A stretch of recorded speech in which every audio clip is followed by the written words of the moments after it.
जब अयोध्या नगरी में प्रकट हो गए साक्षात अश्वत्थामा, जिनका सीधा संबंध महाभारत काल से है। कहा जाता है कि अश्वत्थामा को बहुत ही ज्यादा दुख भरा जीवन मिला था और वह महाभारत के अकेले ऐसे योद्धा है जो आज भी इस धरती पर जीवित मौजूद है। यहाँ तक कि कई लोगों ने कई जगह पर अश्वत्थामा को देखे जाने का दावा किया है। भगवान श्री कृष्ण ने उन्हें श्राप दे दिया था कि कलयुग के अंत तक अश्वत्थामा ऐसे ही पृथ्वी पर भटकते रहेंगे।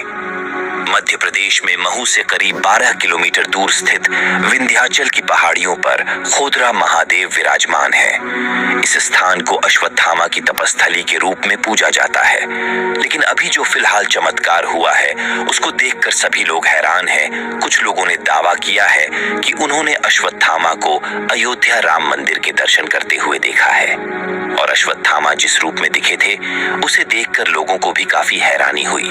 कुछ लोगों को तो पहचान में भी नहीं आ रहे थे। इसी के साथ हम आपको यह भी बताएंगे कि आज अश्वत्थामा कहां पर रहते हैं। वीडियो में आगे बढ़े हैं उससे पहले कमेंट में जय श्री राम जरूर लिखें। दोस्तों, 22 जनवरी का दिन हर सनातनी के लिए किसी दीपावली के पर्व से कम नहीं था, क्योंकि इस दिन भगवान श्री राम के मंदिर की प्राण प्रतिष्ठा थी और इस दिन का इंतजार पिछले 5 सालों से किया जा रहा था, क्योंकि मुगलों ने हमारे भगवान श्री राम जी के मंदिर को ध्वस्त कर दिया था और तब से लगातार कार सेवक लगातार लड़ाई लड़ रहे थे। लेकिन वह दिन आएगी गया और मूर्ति को गर्भगृह में बड़े ही धूमधाम से मंदिर के गर्भगृह में स्थापित कर दिया गया और इस दिन हजारों की संख्या में भारत के अलग अलग वीआईपी लोग अयोध्या पहुंचे थे।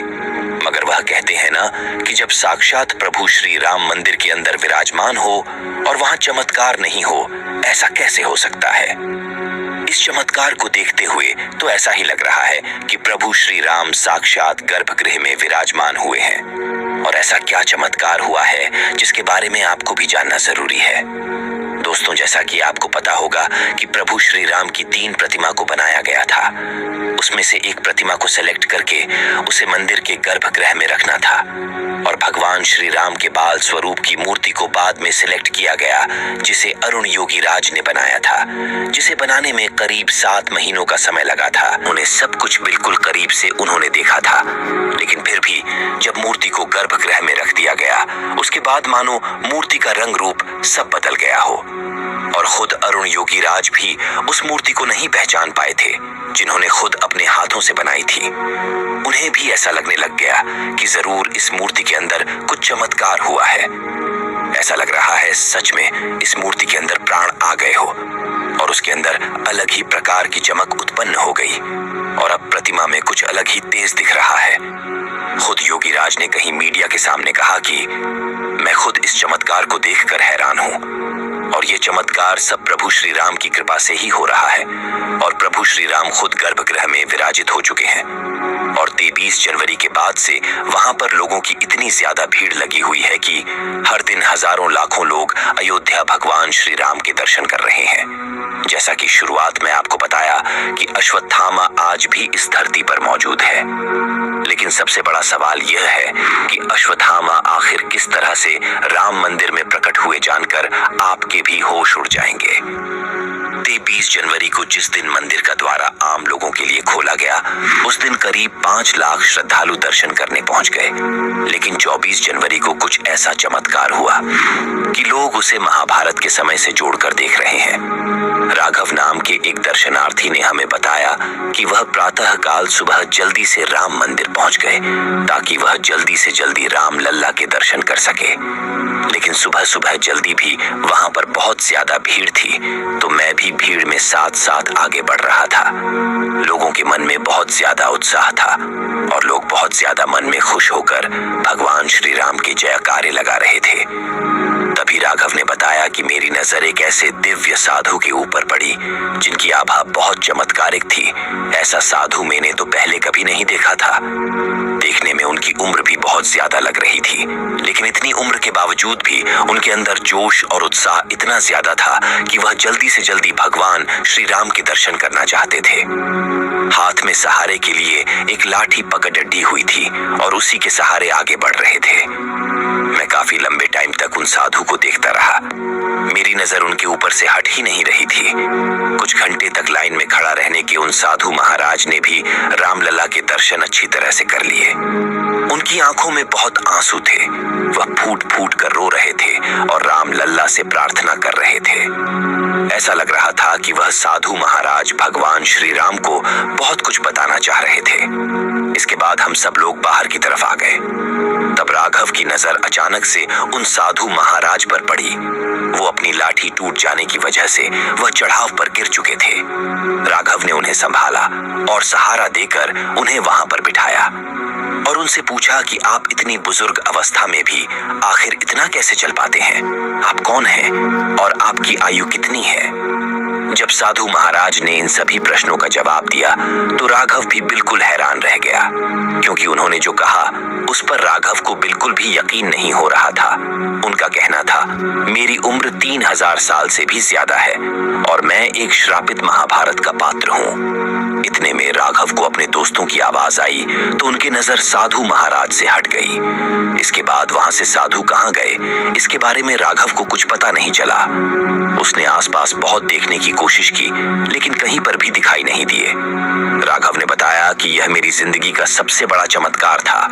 हालांकि राघव की बात में कितनी सच्चाई है, इस बात की तो हम गवाह नहीं दे सकते, क्योंकि यह केवल राघव की कही गई बातें हैं। लेकिन अब सवाल यह उठता है कि आखिर वह दिव्य साधु कौन थे? अब दोस्तों, राघव की बात से तो एक बात तो साफ है। जिस हिसाब से उन्होंने बताया, वह महाभारत के अश्वत्थामा ही हो सकते हैं, जो पिछले 3000 साल से पृथ्वी पर जिंदा है, जिन्हें भगवान श्री कृष्ण ने श्राप दिया था कि कलयुग के अंत तक अश्वत्थामा इस पृथ्वी पर भटकते रहेंगे। अश्वत्थामा को महाभारत काल के सबसे ताकतवर योद्धाओं में से एक माना जाता है।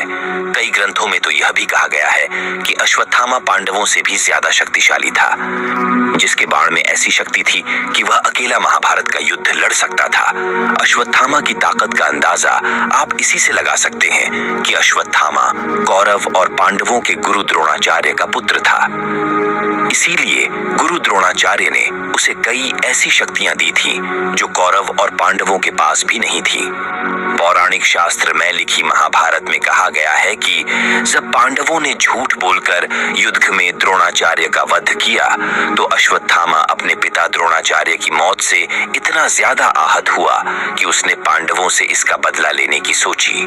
और महाभारत का युद्ध खत्म हो जाने के बाद अश्वत्थामा ने पांडव पुत्रों की हत्या कर दी, जिसमें यहाँ अश्वत्थामा से सबसे बड़ी गलती तब हुई जब उसने अभिमन्यु की पत्नी उत्तरा के गर्भ में पल रहे बालक परीक्षित पर ब्रह्मास्त्र चलाकर उसकी हत्या कर दी। क्योंकि इस घटना से भगवान श्री कृष्ण इतने क्रोधित हो गए थे कि भगवान श्री कृष्ण ने अश्वत्थामा को श्राप देते हुए कहा कि जिस तरह तूने एका अजन्मे बालक की हत्या की है, उसका दंड देते हुए मैं तुझे श्राप देता हूँ कि तुझे कभी भी मृत्यु नहीं मिलेगी और तू अनंत काल तक पृथ्वी पर यूं ही भटकता रहेगा। लेकिन तुम इस काबिल नहीं होगे कि किसी भी मनुष्य के सामने जा सको, क्योंकि तुम्हारे पूरे शरीर से दुर्गंध आएगी और तुम्हें हमेशा भटकते हुए लोगों से छिपकर जीना होगा। इस दौरान भगवान श्री कृष्ण ने अश्वत्थामा से उसकी सिर में जड़ी चिंतामणि भी ले ली थी। भगवान श्री कृष्ण के ऐसे कड़े वचन और श्राप के कारण माना जाता है कि आज भी अश्वत्थामा इस पृथ्वी पर कहीं भटक रहा है। और कई लोगों ने तो यह दावा भी करते हैं कि उन्होंने अश्वत्थामा को कई जंगलों में देखा है। दोस्तों, अगर यह बात सच है तो आज के समय महाभारत के युद्ध को हुए 5000 सालों से भी ज्यादा का समय हो चुका है। यानी इतने समय में अश्वत्थामा की उम्र भी करीब 5000 साल ही होगी। अब इसके बारे में आप क्या सोचते हैं? कमेंट के माध्यम से जरूर बताएं। जय श्री राम, जय श्री कृष्णा।